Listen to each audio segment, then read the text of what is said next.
Fala, meus queridos amigos, vocês estão bem-vindos a mais um podcast. Eu sou o Henrique Moura, estou aqui com o grande torcedor são paulino feliz, Giovanni. Cara, ó, 24 de setembro de 2023, essa data entra pra história, cara, sabe?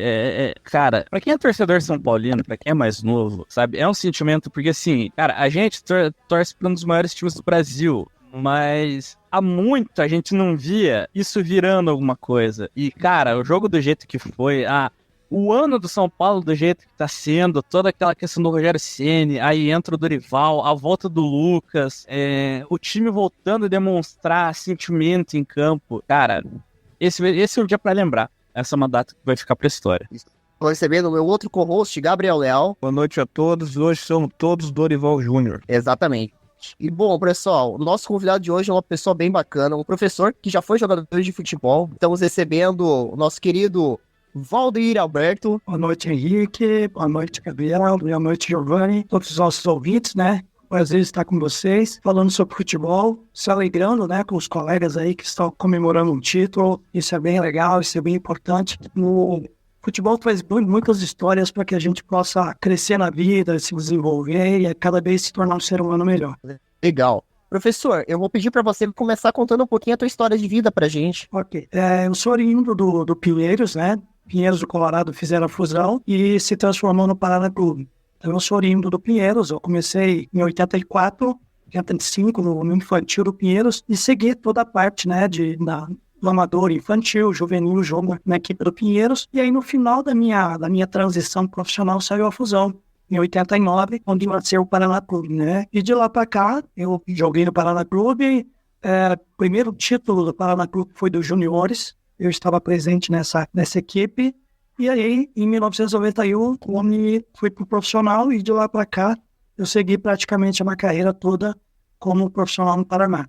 Tive uma saída para o Sport Recife em 2001, onde eu fiquei lá 6 meses, né? Trabalhei até com o Levi Buter, foi o que me levou para o Sport Recife. Voltei para o Paraná e aí eu tive uma contusão no joelho, né? Um pouco grave. Fiz uma cirurgia de patelectomia e aí de lá para cá eu resolvi, né?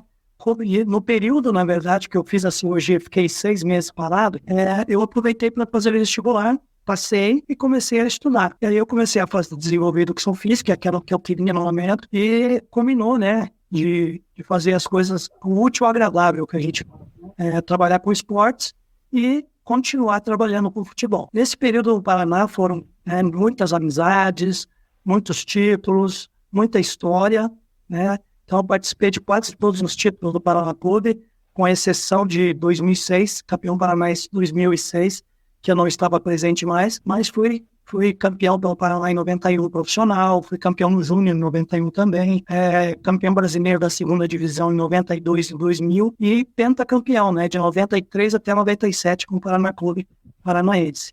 Então, assim, foram, na década de 90, principalmente, foi uma década, assim, muito vitoriosa no Paraná Clube, onde cresceu muito a torcida, né, e a paixão pelo futebol, e eu tenho orgulho, assim, de ter participado dessa época e de ter convivido com muitos craques, muita gente importante, muita gente boa, onde desenvolvi todo o meu caráter, na verdade, através do futebol. Então, foi bem legal esse período, eu trago no meu coração, né, esse período muito bom, trouxe muita experiência de vida, e eu compartilho com alguns alunos, né, que tem alguns sonhos de se tornar jogador, de se tornar médico, que tem que ter dedicação. No futebol, a gente sabe que a dedicação é muito importante, o trabalho é muito importante, a equipe é muito importante. Então a gente viu hoje, né, São Paulo ser campeão porque se transformou mesmo numa equipe, né, todos lutando por um objetivo em comum. Então, assim, a minha vida foi voltada para o futebol, voltada para o esporte, até quando eu comecei a fazer a faculdade em 2004.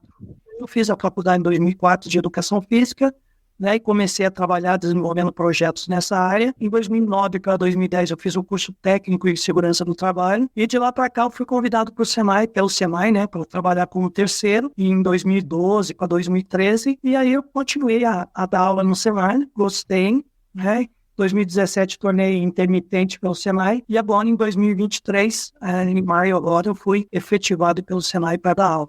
Então eu dou aula de curso técnico, mecatrônica, eletrotécnica, OPP, qualificações em geral. E hoje, principalmente hoje, né, eu trabalho muito com adolescentes ali do SESI, né, onde eu ministro aulas de mundo do trabalho para o pessoal do primeiro ano. Também ministro aula para o pessoal de auxiliar administrativo e para o pessoal do patronato aqui em São José dos Pinhais. Então, assim, é uma alegria, né, estar com esse pessoal, de transmitir e trocar conhecimentos, né, principalmente com essa nova geração que tem começado a desenvolver aí no nosso Brasil. Então, isso é um pouquinho da minha trajetória. Caramba, que trajetória, professor. Eu realmente não sabia que a grande maioria dos títulos do Paraná você estava presente. Nossa, é uma honra, você ganhou muitos títulos com o Paraná Clube. E, bom, eu vou abrir. Meninos, vocês gostariam de fazer alguma pergunta pro professor? Cara, hoje eu acho que o Gabriel já, já mudou a foto de perfil ali. E eu concordo totalmente. O professor, conta pra gente, nesse momento da sua transição de campo para sala de aula, qual que foi a principal diferença que você notou de grupo, por exemplo, de como que as pessoas interagem entre si? Na verdade, assim, no início, quando eu comecei a ministrar aulas, né, para alguns alunos que era da nova geração, pessoal que era muito novo, eu trabalhei muito com adolescentes, os pais deles, na verdade, me conheciam. Eles não conheciam.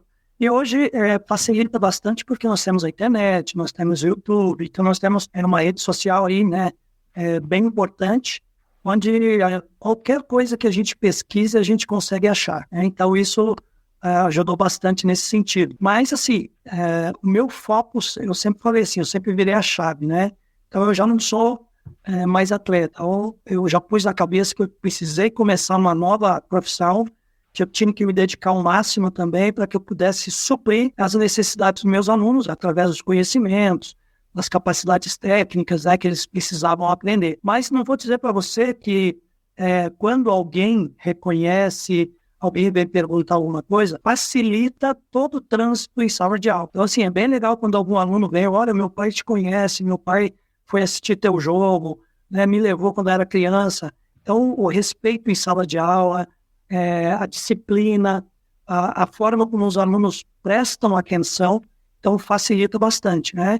E a gente usa, e eu uso muito, assim, até todas as experiências que eu tive, todo o aprendizado que eu tive no futebol, para poder ministrar as minhas aulas, né? E principalmente colocar os alunos e explicar para eles que tem que ter foco. Se não tiver foco, não tiver disciplina, se não tiver muito trabalho, dedicação, as coisas não acontecem, né? Então, toda essa experiência serve para que a gente possa transmitir para os alunos que precisa, né? E está nas nossas mãos, na verdade, né?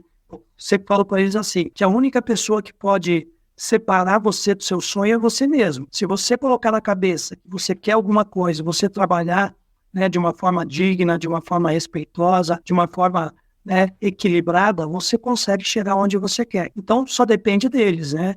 Então, isso é bem legal porque, assim, muitos ouvem, né? E a gente volta e meia encontra um aluno ou outro que já está na faculdade, já começou a desenvolver a sua carreira profissional, e eles voltam para agradecer, né, todo o ensino, toda a orientação e todos os conselhos que a gente dá em sala de aula. Gabriel, gostaria de fazer uma pergunta pro professor? Tranquilo? Na real, é mais para falar, né, que eu sou um formado do Senai, né, e o que o professor falou é bem a real mesmo. O professor do Senai é diferente de você pegar um professor aí, eu boto aqui entre aspas normal, né, porque o professor do Senai ele tá te preparando realmente para o mercado de trabalho, né, tipo, o que você vai encontrar lá. O mercado de trabalho que ninguém vai pegar na tua mão, na real tu vai ter que se virar e mostrar que tu sabe fazer. E lá no Senai o professor falou, ó, vai funcionar dessa maneira, você vai encontrar esse tipo de situação que nem sempre vai dar para resolver, você vai ter que aprender a trabalhar em grupo, aprender a lidar com dificuldade, com qualquer tipo de pessoa, desde a pessoa gente fina até o que eu falo, filha da puta mesmo, aquele cara que só quer o teu mal. Então eu falo que realmente, pô, o professor falou real mesmo. No Senai essa parada de que passar pro aluno o que é a vida real é muito importante mesmo. É bem isso mesmo, Gabriel. Interessante, né? Assim, quando a gente ouve falar de alunos que passaram pelo Senai e têm o mesmo entendimento, né, que a gente passou e outros professores lá atrás já passaram, a gente fica feliz porque, assim, é uma referência, né? E a gente fica feliz com os profissionais que passam pela gente e a gente consegue acrescentar algum tipo de conhecimento, algum tipo de capacidade técnica que é importante não só para a vida profissional, mas também para a vida pessoal. Então é bem legal ouvir esse relato seu aí também. Professor, eu gostaria de comentar com você, você que trabalhou numa época vitoriosa do Paraná Clube, em que você conquistou muitos títulos, em que você viu o Paraná em ascensão, né? O Paraná, para quem lembra, eu era criança ainda, mas eu lembro de ver o Paraná jogar umas quartas de final de uma Libertadores da América. O Paraná já foi um clube muito grande aqui dentro do estado, e hoje o que aconteceu com o Paraná foi literalmente uma má administração, que foi se ocorrendo ao longo dos anos. O Paraná não conseguiu se manter, teve um ápice lá em 2018, voltando para a Série A, mas não se manteve muito tempo, e aí foi só ladeira abaixo. O que para você faltou para o Paraná Clube assim estar entre os grandes clubes do Brasil?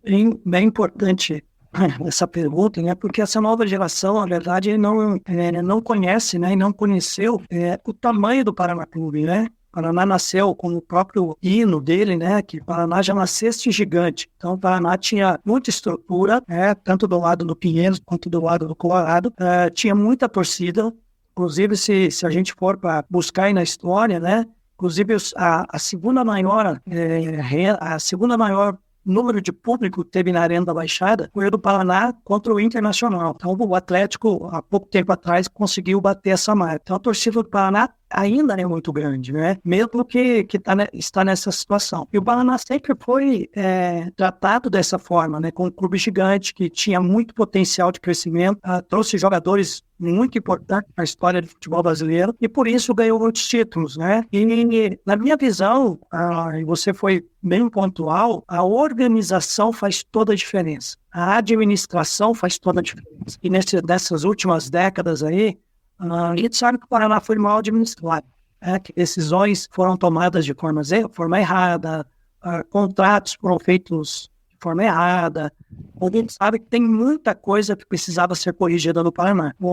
E assim, hoje eu vi uma frase, né, do Gabigol no final do jogo, que dizia assim, e a frase é bíblica, na verdade, né? O que a gente planta, a gente colhe, né?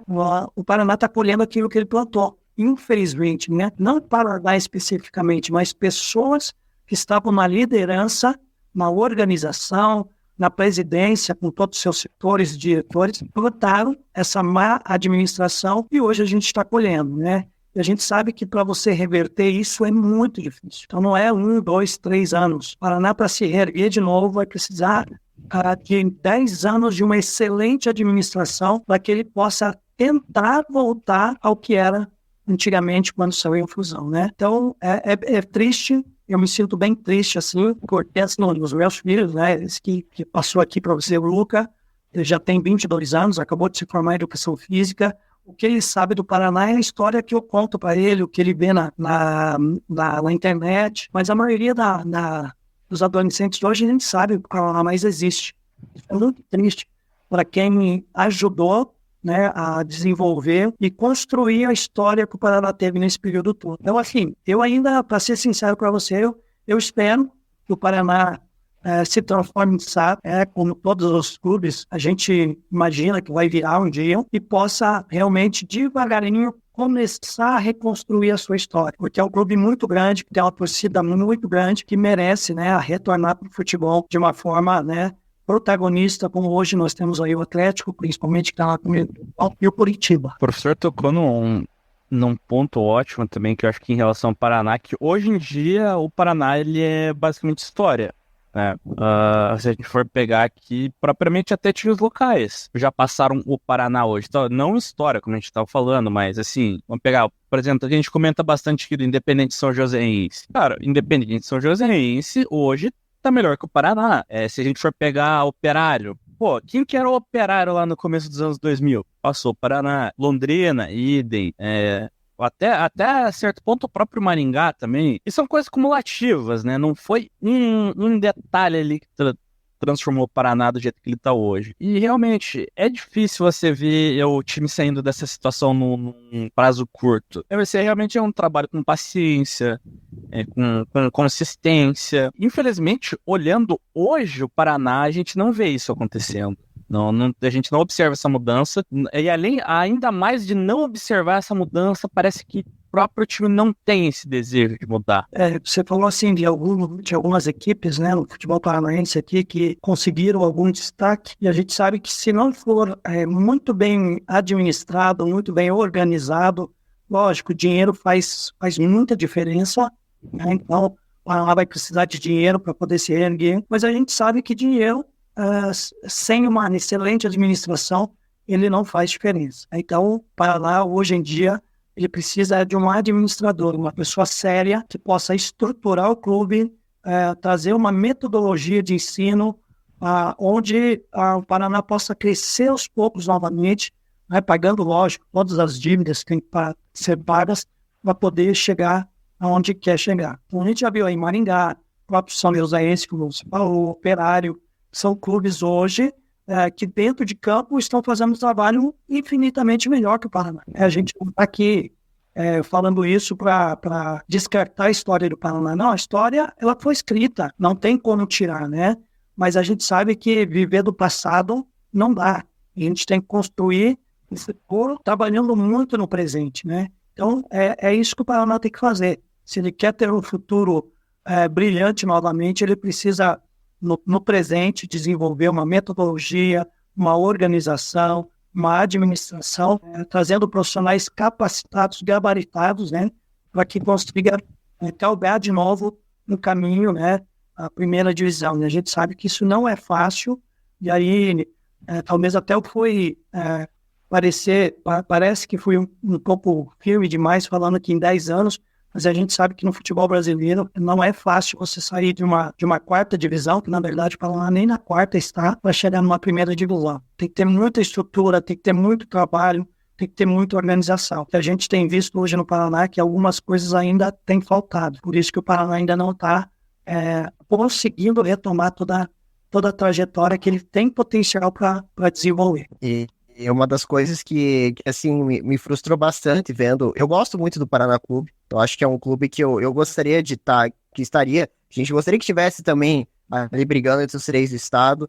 E fiquei muito feliz quando ele subiu em 2017, ele conseguiu o acesso para a Série A. Ele foi para a Série A, né? E aí ele caiu, e aí foi uma crise. Né? Ele caiu da B para C, da C para D, e assim sucessivamente foi decaindo. A última foi a queda para a Série B do estadual. E, assim, a gente tinha uma noção que o Paraná Clube, quando teve aquele acesso, ele iria mudar, né? O Paraná talvez voltaria aquele tempo de glória, né? E não foi isso que aconteceu, né? Literalmente, o clube não conseguiu se manter na Série A, que seria muito difícil se conseguisse manter numa Série A de campeonato, mas foi muito ladeira abaixo, assim, ó, e decaiu muito rápido, né? A gente tá falando um prazo de 4 a 5 anos, né? De uma Série A numa Série B do estadual, né? Realmente aconteceu uma coisa que acho que nem o torcedor mais pessimista do Paraná esperava. Eu achei que o Paraná poderia ficar ali há um tempo, ele ficou acho que 10 anos na B, depois conseguiu acesso. Eu esperava que ele fosse realmente ter essa queda, né? Mas na época que você atuava no Paraná Clube, como que era essa atmosfera de trabalhar dentro do Paraná? Era um lugar que assim, você se sentia bem, era um clube que você gostava de estar lá? Como era essa atmosfera? Olha, eu subi pro profissional, né, em 91, ainda tinha idade de júnior. Eu disputei o Campeonato Paranaense de Júnior em 91, e a gente foi campeão, foi o primeiro título, né, como eu falei, do clube como um todo. E aí eu subi profissional junto com mais, na época, nós subimos em 10, com uma ideia. Subiu, né, o Paulo Miranda, né, o Paulo Miranda, eu tinha 18 anos, o Paulo Miranda tinha 16. O Paulo Miranda já subiu pro profissional nessa idade.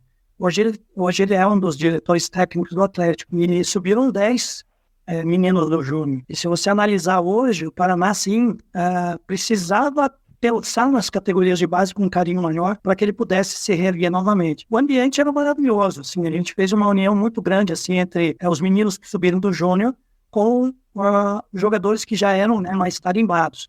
Então, eu joguei com o Saulo, que foi o maior artilheiro do Paraná Clube na época, né? A Ednelson, que fez o gol do título, primeiro título no Campeonato Paranaense profissional do Paraná Clube. Aí tinha lá Servílio, tinha Gralac, então tinha vários jogadores já conhecidos aí que faziam com que o ambiente se desenvolvesse de uma forma muito boa. A gente trabalhava muito, né? Se a gente fizer uma análise hoje, é muito diferente. Hoje eles treinam no máximo, dependendo do período, né, lógico, eles treinam 1h30, no máximo 2 horas por período. Na época a gente treinava 3 horas, 3 horas e meia. Então mudou muito a técnica, os métodos de trabalho, o ritmo de trabalho mudou também. Hoje é muito mais intenso, mais rápido. Então a preparação física precisa ser muito maior, né? Mas era um ambiente maravilhoso, assim. Tanto é que a gente foi campeão em 91, primeiro campeonato paranaense, né? Em 92 a gente foi campeão brasileiro, né, da segunda divisão, ganhamos do Vitória lá no Barradão, lá na Fonte Nova, mesmo que na época era a antiga Fonte Nova, né? Tinha 70 mil pessoas, né? E a gente ganhou de 1-0.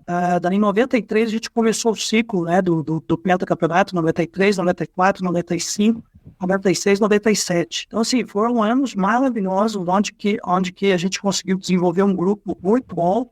E as pessoas que eram contratados, jogadores que eram contratados e vinham acrescentar, fortalecer o grupo, já vinham com o pensamento já diferenciado, veio para o Paraná para ser campeão. Então, assim, todos os grupos que eu trabalhei, eu aprendi muito, desenvolvi muitas amizades que a gente leva até hoje. Inclusive, eu participo num grupo nosso aqui do WhatsApp, que é os jogadores do Paraná de 91 até 93. Então, tem o 93, já veio o Regis, né, um dos maiores goleiros que tiveram no Paraná Clube. Então, a gente tem amizade até hoje. Então, o Carlinhos Sabiá. Então, tem muito jogador bom, passou pelo Paraná, que construiu a sua história, e muitas vezes hoje o pessoal nem sabe, né? Então, assim, a gente procura manter viva essa imagem, quase todo ano a gente tenta se encontrar e fazer um jogo, né? Ou na Vila Capanema, ou na Vila Olímpica do Boqueirão, para relembrar essa amizade, porque foram anos, assim, maravilhosos, e aí, até o colega nosso tá comemorando o título, é muito importante isso. E a gente, na década de 90, a gente comemorou muito o título. Era uma rivalidade muito grande com Curitiba, com o Atlético, e mesmo assim a gente conseguiu se sagrar campeão várias vezes durante essa década, né? Então a gente aproveitou muito. A gente sabia que a gente não iria ficar muito tempo junto. A gente sabe que a idade vai passando, né? O grupo vai se mudando, mas a gente aproveitou da melhor maneira possível. E a gente espera ainda que não só o Paraná Clube, né, mas o futebol paranaense possa desenvolver, crescer, planejando, né, por planejamento, com uma excelente administração, para que a gente possa bater de frente com todos os times aí que a gente vê no Brasil, né, que tem história. Então, o Atlético tem feito isso, Curitiba também foi campeão brasileiro já, o Atlético campeão brasileiro, Copa do Brasil, Sul-Americana.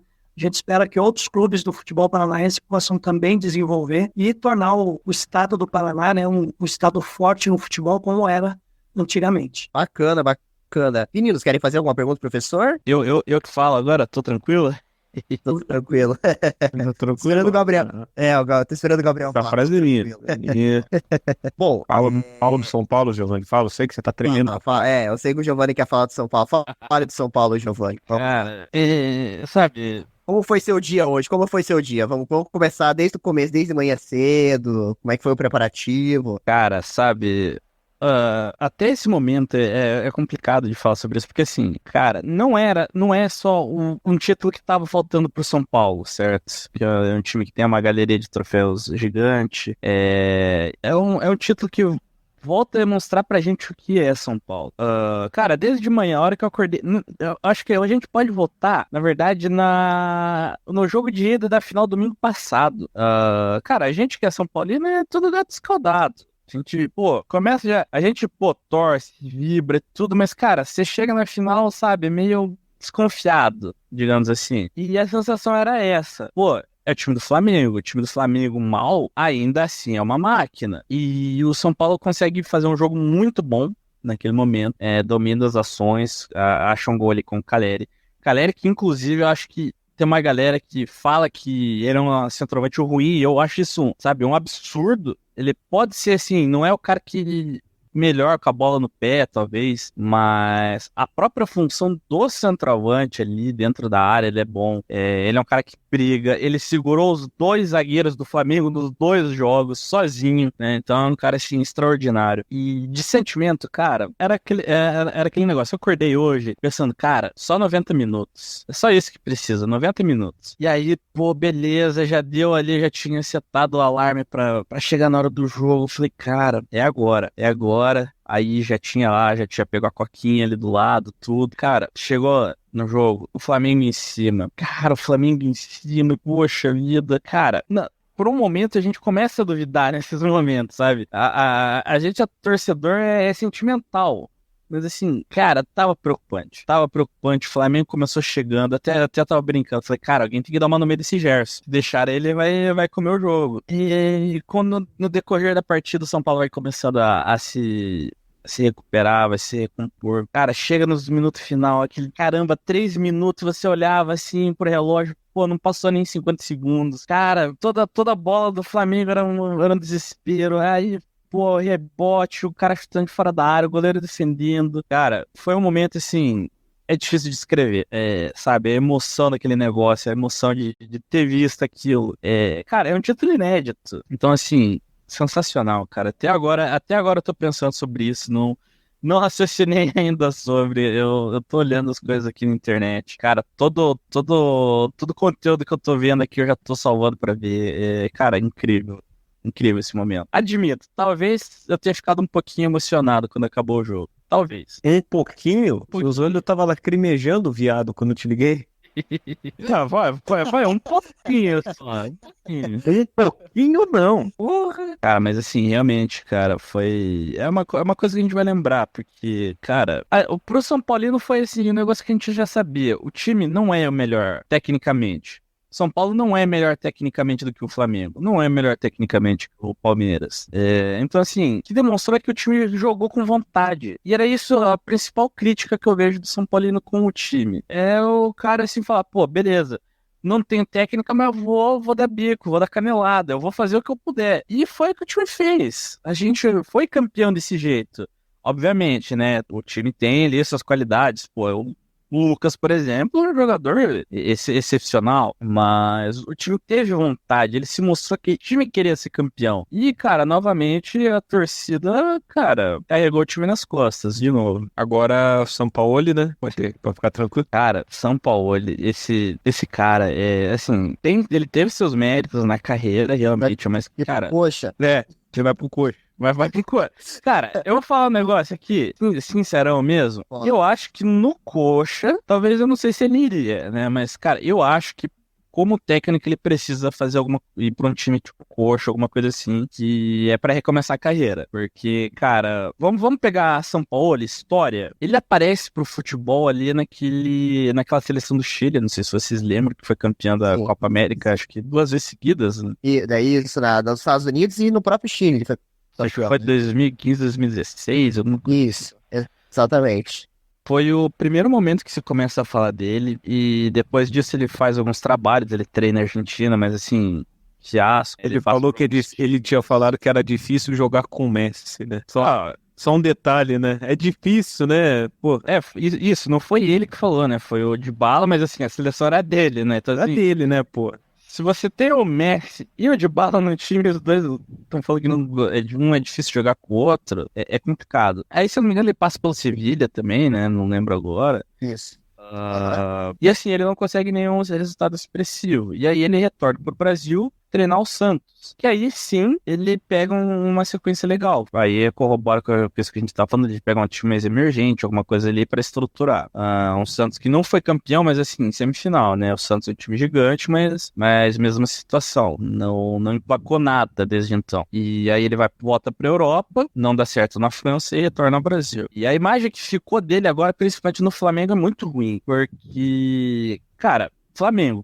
Qualquer técnico... Ele treinou o Atlético Mineiro também. Ele treinou o Galo. Então, e aí teve toda aquela história, né? Ah, não, me dá reforço e não vou embora. Aí o Atlético Mineiro vai lá dar reforço e ele vai embora do mesmo jeito. E também sem resultados expressivos. Então, assim, a gente pega e bota na carreira dele. Agora ele no Flamengo, chega já queimado, mas é padrão Flamengo, né? O técnico já chega pressionado. E a imagem que fica dele, eu acho que o principal é hoje, o técnico não foi receber a medalha com o time. Obviamente, ninguém tá falando aqui pro cara tá feliz de ter sido segundo lugar nem nada, mas, cara, o técnico abandonou o time na hora de receber a medalha, fica uma imagem muito ruim. E eu acho que é isso que vai ficar marcado na carreira do São Paulo.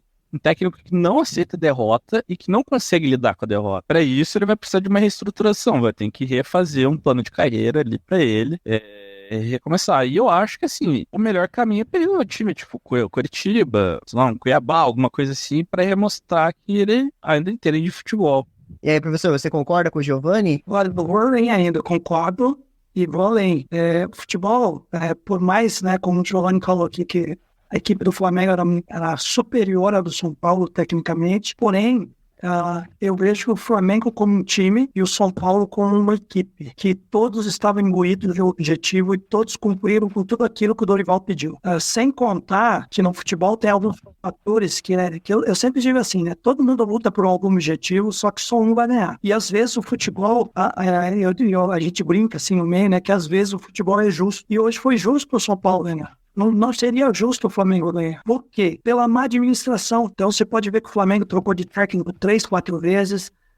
E assim, o futebol, ele pune as pessoas que fazem injustiça. E o Flamengo fez injustiça com o Dorival. Dorival chegou no Flamengo, o Flamengo estava em cacos, perdendo tudo. Ele organizou o Flamengo, ele foi campeão da Copa do Brasil e foi campeão da Libertadores. Então, o mínimo que o Flamengo poderia ter feito com o Dorival é, né, renovar o contrato com ele. Ou se não, que pudesse, né, ser justo, ser verdadeiro, abrir o jogo, explicar a situação, mas não, o Flamengo simplesmente mandou embora, né? E deu para ver hoje, quando terminou o jogo, que ele cumprimentou cada jogador do Flamengo, né, e cada jogador do Flamengo abraçou ele. Então a gente vê que, assim, é um cara de caráter, além de toda a capacidade técnica que tem, é uma pessoa de caráter. Isso faz muita diferença. Eu já joguei com um treinador que tecnicamente não sabia nada, mas ele sabia fazer gestão de pessoas, né? E quando você une as duas coisas, a capacidade técnica que o Dorival tem, com a habilidade que ele tem de gerir pessoas, porque o futebol é isso. Você tem 35, 40 jogadores, só pode jogar 11. Você tem que saber levar o pessoal, você tem que saber conversar, você tem que saber cobrar, e cada um é diferente do outro. Então, se você cobrar igual todo mundo, não vai dar certo. Se você passar a mão na cabeça de um e o outro que está precisando, você não prestar atenção, não vai dar certo. E você pode ver que o Dorival, a maioria dos clubes que ele passou, inclusive passou aqui pelo Atlético Paranaense, ele é sempre bem quisto por todos. Porque quando o treinador ele é verdadeiro, né? Ele é trabalhador, mas ele é verdadeiro, ele fala a verdade para o atleta. Olha, eu vou te colocar no banco por causa disso, disso, disso. O jogador ele é inteligente, ele sabe por que ele é titular ou porque ele está na reserva. O jogador ele sabe disso. Então, assim, o que ele tem que fazer? Fazer com que o jogador treine cada vez mais. Se prepare para que no momento que ele precisar entrar, ele entre de conta do recado. Foi o que o Dorival fez. No primeiro dia que ele estava no São Paulo, ele chegou e falou: esse ano nós vamos disputar título ou da Sul-Americana ou da Copa do Brasil. Vamos ser campeão. Ele falou isso. Eu vi a entrevista do Luciano hoje falando. Ele disse isso. E não é porque ele disse que o São Paulo ganhou. É porque ele trabalhou. Ele se dedicou. Ele transformou aquele time em uma equipe. Então, o caráter dele, a capacidade técnica dele faz diferença. A gente viu que os dirigentes, não estou nem falando do treinador, né? Do Flamengo, porque alguém contratou ele. Então, esses dirigentes do Flamengo precisariam repensar algumas coisas, principalmente porque só dinheiro, e o Flamengo tem dinheiro hoje, não faz diferença. Precisa ter capacidade técnica, precisa ter administração, precisa saber gerir um grupo de pessoas, um grupo de atletas, para que o objetivo possa ser alcançado. E o Dorival deu uma aula, né? Ano passado ele fez isso com o Flamengo, esse ano ele fez com o São Paulo e está acumulando títulos aí. Então, foi os deuses do futebol, como a gente fala, né? Hoje a coisa aconteceu do jeito que tinha que acontecer.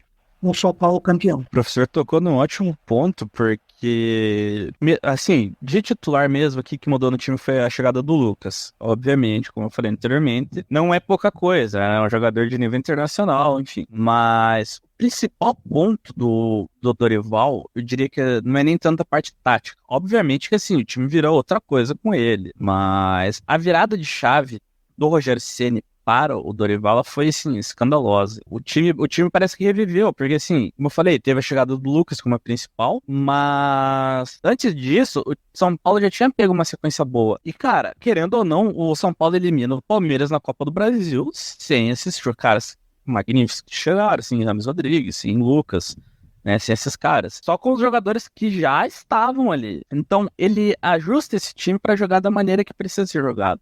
ele une os jogadores, né, no objetivo. E aí, como o professor falou ali, o Rafinha também deu uma entrevista falando assim que, né, pô, os caras estavam meio abatidos, estavam vendo uma sequência meio ruim de jogos, e aí chega o Dorival e ele fala assim, ó, galera, vamos lá, a gente vai. Ele não questiona, ele fala assim, a gente vai, é meu objetivo, é o nosso objetivo. E aí parece que o sentimento de equipe mudou. Então se a gente for pegar, pô, Rafinha, cara, muita gente falava que ele estava na hora dele se aposentar, que ele não tem mais condição de ser titular do São Paulo. Pô, próprio Rodrigo Nestor. Rodrigo Nestor, que diga de passagem, eu nunca critiquei. E quem falar que eu critiquei ele em algum momento tá mentindo. Isso nunca aconteceu. O time inteiro muda de postura com a chegada dele. E realmente, ao que tudo dá a entender, é a postura dele como pessoa, como gestor de elenco, não só como técnico.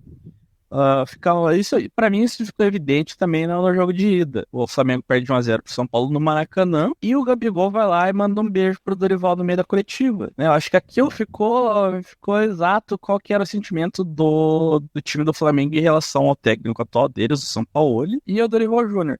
E mais ainda, né? Aí cabe aí a diretoria do Flamengo, que não vai acontecer, eu tô afirmando isso, eles não vão admitir que eles estão errados.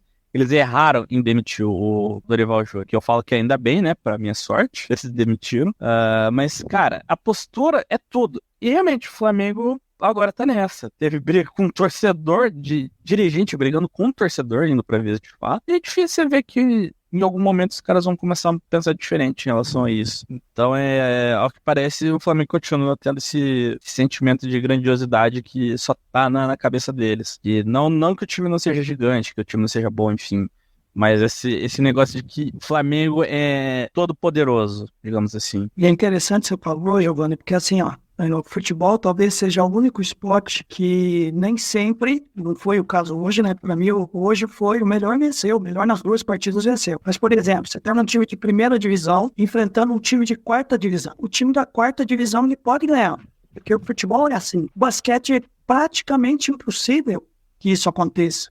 O vôlei é praticamente impossível. A cada 10 mil jogos, um vai acontecer. No futebol, não. Por quê? Porque é 11 contra 11. Quem se dedica mais, né? Tem todo um fator, né, de trabalho, treinamento, concentração, foco, saber o que você pode fazer e é determinado para você fazer. Muitas vezes tem uma parte também que é do jogador que ele tem que criar, contar muitas vezes com a sorte. Tudo isso, né, com toda essa capacidade técnica do treinador de saber pontuar as coisas, saber valorizar o jogador.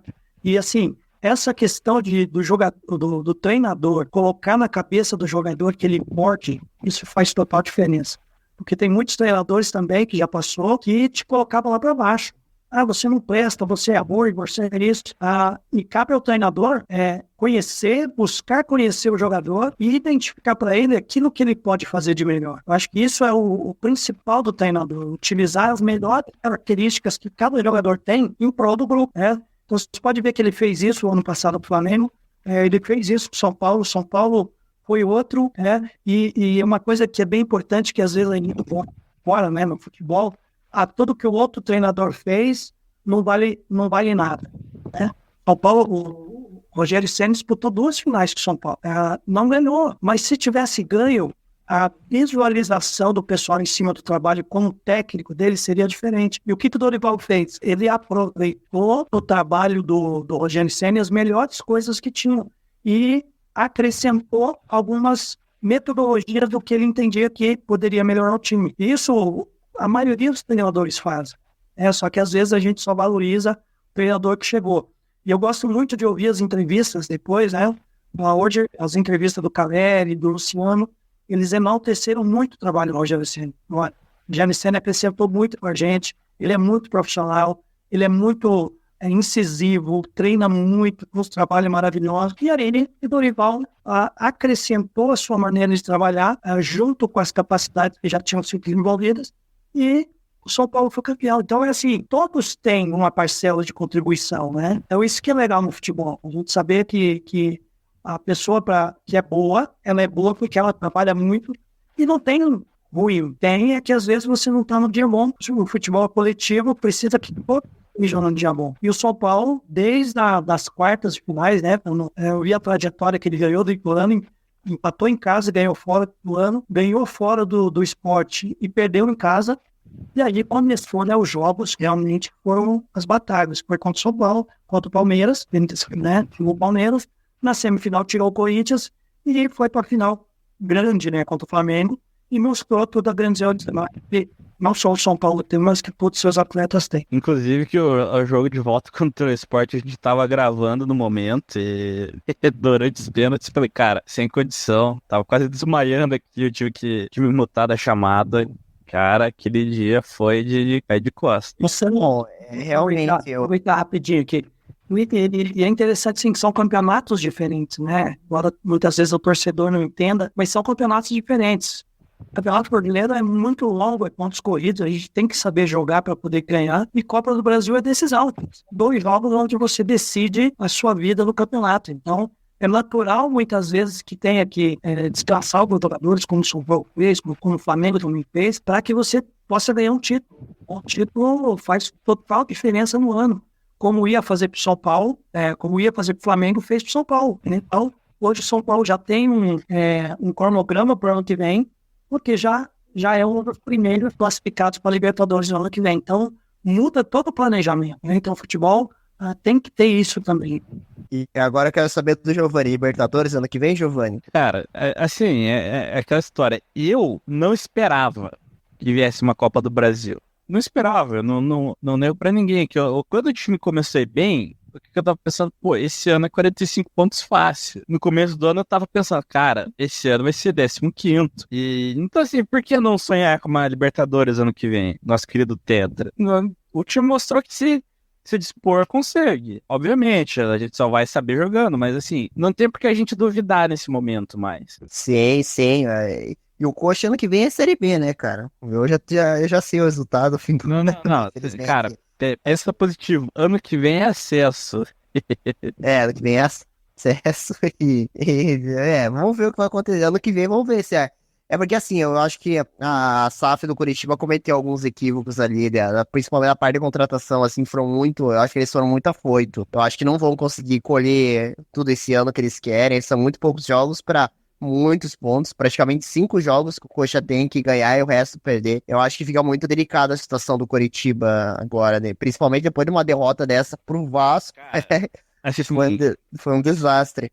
Esse é um problema do Curitiba, cara. Perder de 5 pro Vasco é inconcebível. O Vasco, que é um concorrente direto do Curitiba, o time não poderia se dar o luxo de sequer perder. Então, tomar uma goleada, cara, acho que prejudica muito o time. E aí tem outra questão também que eu acho que o Curitiba ele não se atentou muito nesse período de transferências, é que assim, contratou lá o centroavante argelino, como que é o nome dele? Fugiu agora? Slimani. Não é um centroavante ruim, é um cara de área, ele é bom e tudo, mas assim, será que o time tem bola pra fazer chegar nele? E aí, pior ainda, o Curitiba é um time que tá lutando contra o rebaixamento, e aí você vai pegar nos últimos, 3 jogos, 4 jogos, o time tomou 19 gols, foi tipo um negócio assim, eu tava vendo a reportagem, né, o Henrique que eu acompanho mais frequência vai saber, vai poder me corrigir, mas foi assim, uma quantidade absurda de gols que o time tomou. Então assim, é um time que não tá estruturado. E aí a gente bota na conta de que é isso, né? Realmente é uma situação complicada, principalmente naquele jogo contra o Bahia, porque assim, o jogo claramente, o goleiro levou 4 frangos, foi um desastre, assim. Dá pra você ver que realmente é uma situação muito delicada, que o goleiro não estava entrando no jogo, não tava muito legal. Até eu ia te perguntar isso, professor. O senhor deve ter visto os lances daquele jogo entre Curitiba e Bahia, né? O que você acha que acontece, assim, por exemplo, o goleiro assim, a gente pode colocar os 4 gols na conta do goleiro? Eu penso que sim, né, e aqui a gente não tá para jogar a capacidade técnica dele, que ele é um bom goleiro, mas sim, e futebol, gente, assim, ó, você pode ser, todo mundo treinar, fazer tudo direitinho, mas são as decisões pequenas que a gente tem que tomar no decorrer do jogo que faz toda a diferença. Assim, já aconteceu comigo de tomar um gol, de falhar, e você tem que colocar a cabeça no lugar, vamos embora, vamos recomeçar, vamos se concentrar, vamos fazer tudo certo, mas nem sempre dá certo, né? Então você pode ver que assim, o Curitiba, hoje, a cabeça dos jogadores do Curitiba está muito difícil, emocionalmente eles estão abalados, porque tem toda a pressão, né, de cair para a segunda divisão, e a cada jogo que vai passando, eles não estão conseguindo desenvolver o potencial que eles podiam desenvolver. Isso talvez seja o pior. quando você está jogando bem, você sabe que em algum momento, 1, 2, 3 partidas, daqui a pouco você começa a engatar uma vitória. Mas, emocionalmente, Curitiba já entra derrotado. Agora, você imagina pro goleiro, né? Você está substituindo o titular, você está tendo uma oportunidade de ser um novo titular, daí em 4 lances, né, você não consegue desenvolver todo o potencial que você tem, acaba falhando, o time perde. Todo mundo vai na porta dessa, né? O time perdeu por causa do goleiro. Então, assim, por isso que, assim, tem que ter uma confiança muito grande, tem que ter uma força interior muito grande. O pessoal normalmente lembra só das vitórias, né? Por exemplo, do São Paulo. São Paulo só lembrava hoje a vitória, mas não sabe o que os jogadores passaram nessa última década, né, para conseguir o título hoje. Então foram 10 anos de luta, 10 anos de batalha, 10 anos não conseguindo título, perdendo alguns títulos, abrindo mão, porque assim, para você conquistar alguma coisa, você tem que abrir mão de outras. E todo mundo faz isso. Só que só no time que desce, né? Então eu vejo no Curitiba muito isso hoje, que eles estão sem confiança, né? Cabisbaixo, talvez o que falta é esquecer e tentar colocar para fora o potencial de cada um como equipe. Mas a gente sabe que isso não é fácil, não. Não adianta trazer 2, 3, 4 jogadores em cima da hora. Precisa dar tempo para esse pessoal trabalhar, se entrosar, se conhecer e aí poder desenvolver todo o seu potencial. Mas fica marcado, né? Triste porque, assim, quando a gente lembra do Curitiba, a gente lembra do último jogo, né? Os 5 que eles tomaram contra o Vasco, que era um jogo fundamental. Talvez se não perdesse, já era uma grande conquista, né? E tem uma coisa mais grave ainda, né? Então, quarta-feira agora, no Morumbi, é São Paulo e Curitiba. Então, você vê o tamanho da encrenca que o Curitiba vai pegar.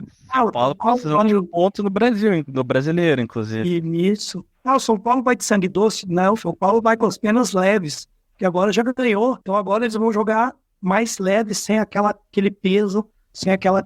Vai ser muito difícil para o Curitiba. Eu acredito que, assim, não pode jogar toalha de maneira nenhuma, né? Enquanto tiver condições e a pontuação dizer que você tem condições de não cair, você tem que lutar. Mas já tem que começar a pensar esse ano que vem para a organização do time, para tentar retomar toda a história grandiosa que o Curitiba também tem. Realmente a situação do Curitiba não está fácil, né? A próxima rodada é contra o São Paulo, no Morumbi, né? Provavelmente vai ser um jogo festivo pro São Paulo, né? O primeiro jogo da pós do título, então... É aquele jogo que nem o professor falou que eles vão jogar leves e o São Paulo precisa. Provavelmente o São Paulo vai querer entrar com os reservas, né? Se entrar pro Curitiba vai ser melhor, mas mesmo assim vai ser um jogo que o Curitiba vai ter que ralar muito pra ganhar se os jogadores realmente entrarem com essa postura. E o Thiago, ele até começou bem, né? Ele estreou contra o Goiás, ele ganhou do Fluminense, ele ganhou do América Mineiro. Ele conseguiu os bons resultados no começo, mas logo depois desandou também. A questão do Curitiba. O Curitiba conseguiu fazer alguns bons jogos, né? Principalmente esse contra o Fluminense, ganhou do Diniz lá e tudo mais, né?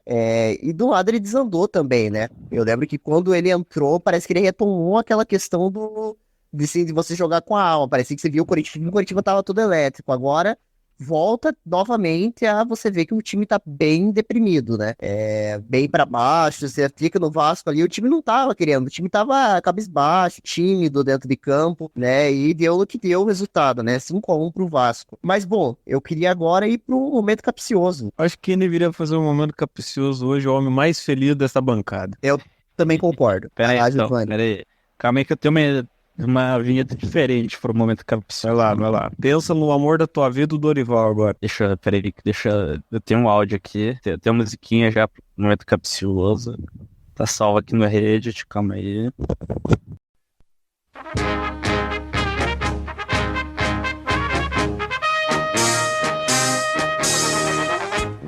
Salve o tricolor paulista, amado clube brasileiro. É o Jason, irmão. Jason. Então, Verdade, você tem que cabeça São Paulo. Então hoje é o momento Dorival. Hoje é o momento do Dorival. Dorival Júnior. Mas, professor, eu gostaria de saber, você é uma pergunta bem simples, né? Mas talvez seja capciosa pra você, eu não sei. Mas qual dos seus títulos foi o mais importante? É difícil falar assim, né? Porque cada título tem uma história, né? E a gente vai ouvindo hoje, né? Os jogadores de São Paulo, vocês viram que quanto que eles têm que abrir mão, ou quantas coisas eles perderam até pessoas que eles perderam nesse processo, né? Mas como o São Paulo, né? Fazer até homenagem ao nosso colega ali, ao meu filho que é São Paulino, o primeiro título a gente nunca esquece, né? Então, o primeiro título da Copa do Brasil, dentre tantos que o São Paulo já ganhou, eu tenho certeza que o Giovanni não vai esquecer jamais. Então, foi o primeiro título como profissional, né? Depois sair nas categorias de base, fazerem até algumas preliminares com o público, né? Eu me lembro que eu fiz uma preliminar no Paranaense aqui de juniores, Paraná e Curitiba no júnior e Paraná e Curitiba no profissional. E no segundo tempo, quando a gente entrou, o primeiro tempo estava 1-0 pro Curitiba, do júnior. E aí no segundo tempo, quando a gente entrou, estava lotado o Couto Pereira. Tinha naquela época lá quase 60 mil pessoas. E nós conseguimos virar o jogo para 4-1.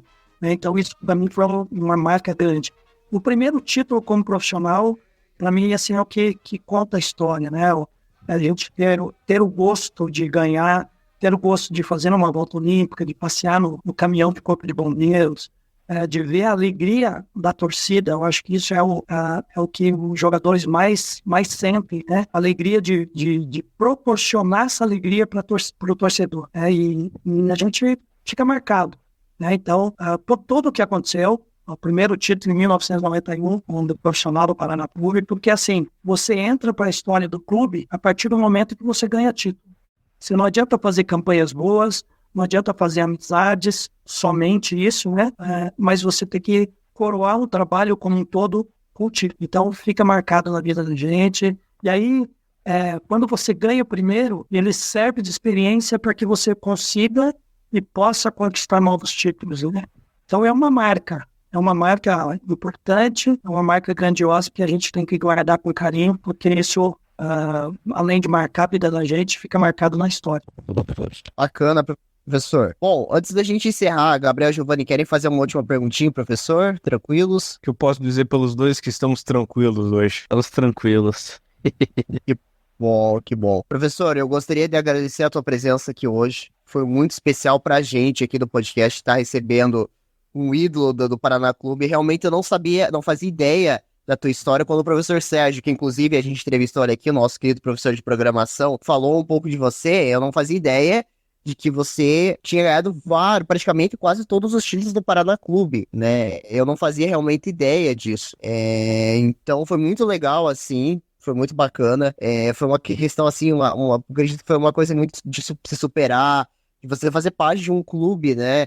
E você tá imortalizado lá, tá seu nome nos títulos, nas campanhas que vocês fizeram. Então, muito, muito legal mesmo. Queria agradecer de coração. Queria também fazer um convite, né? O nosso próximo podcast vai ser terça-feira às 8h30. A gente vai entrevistar a Natália, ela é cadeirante. Ela é designer de moda, ela sofreu um acidente de carro, né? E ela também se superou. Hoje ela trabalha com designer de moda, também uma história de superação incrível. Ela tem essa menina. Isso vai ser terça-feira às 8h30. No domingo, às 8h30 da noite, dia 1º de outubro, a gente vai ter o nosso especial de 3 anos aí. Vamos receber uma galera aqui. O professor também tá convidado. Vai ser uma mistura muito louca. É um podcast mais zoeiro, assim, mais divertido, contar piada, né? Relembrar os bons momentos aqui desse ano também, que marcou também o nosso podcast de mito. E no dia 8 de outubro a gente recebe o pastor Jefferson também para falar um pouco sobre a palavra, né, de Deus, né, ele também para conversar um pouco com a gente, contar também um pouco a sua trajetória. Professor, muito, muito obrigado de coração mesmo. Você tem algumas redes sociais, canal no YouTube, alguma coisa assim? Na verdade, eu tenho o meu Facebook, que é meu nome, Valdir Alberto da Silva, então eu não uso quase, embora lá tem algumas coisas assim. Eu até preciso rever algumas coisas para colocar algumas fotos para o pessoal, para ficar a história, mas normalmente eu uso o Facebook, Instagram, mas mais como Valdir mesmo, como professor, e guardo as recordações, as fotos, a história, mais aqui em casa. Quero agradecer de coração você, Henrique, pelo convite. Foi muito, muito bom, muito gostoso poder relembrar um pouquinho da história do Paraná Clube, tá? Obrigado também ao Gabriel, ao Giovanni, parabéns a vocês pelo título. Uma das coisas que a gente precisa aprender na vida é comemorar, porque a gente tem todos os dias lutas, muitas vezes derrotas, mas quando a gente ganha, a gente tem que aprender a comemorar, porque nas vitórias que dão força, para que a gente possa continuar lutando. Então é bem legal isso, se alegrem mesmo, comemorem mesmo, porque isso faz parte da vida. Então a gente tem que agradecer. Muito obrigado pelo convite, estou à disposição de vocês aí, mas quando quiserem, e com certeza eu vou estar acompanhando aí seu podcast na sequência, para poder também aprender com as pessoas que vão estar participando aí com vocês. Um grande abraço a todos, muito obrigado pelo convite. Muito obrigado, professor. A gente agradece. Toda a equipe de Mito aqui também está à sua disposição. Vamos trazer outros jogadores do Paraná Clube também para contar mais histórias. Eu acho que isso vai ser bem legal. Fazer até um especial com todos os jogadores do Paraná, né? Que se um dia a gente montar um especial aí, vai ser muito legal, muito bacana. Eu acho que o futebol, ele é história, ele mexe com a emoção. A gente é brasileiro, a gente gosta de futebol. Não adianta a gente, é o nosso esporte, é o que a gente gosta. Então, esse futebol mexe com a gente, mexe com a emoção, né? Hoje o Giovanni tá feliz, o Gabriel tá feliz também, né? E acho que isso é muito interessante.